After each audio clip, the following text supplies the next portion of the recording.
Hi everyone! So this week we're going to help your kids understand that numbers can be represented in many ways, and we're also going to introduce ordinal numbers. So what you need are just post-its, a marker and a piece of paper. So these are ways to represent numbers. You can spell it out, use tallies, a 10th frame, draw fingers, use a dice, write out the number, use Roman numerals, a simple arithmetic sum, domino and draw the number items.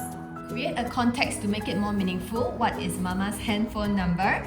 So depending on how many numbers you have, you want to write down the ordinal number. So this is the first digit. Okay, second digit.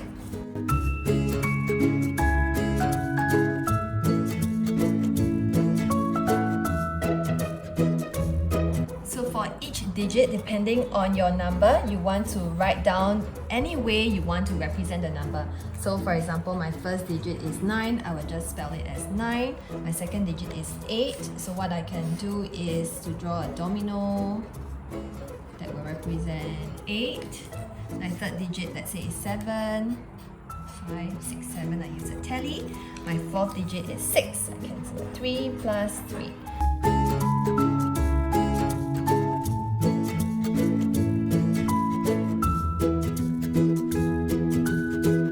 You can hide these post-its around the house for your kids to search, and you want to write down the boxes for them to fill up the numbers.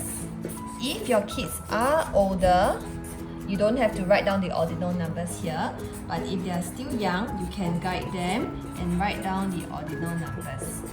4, 5, 6, 7, and 8.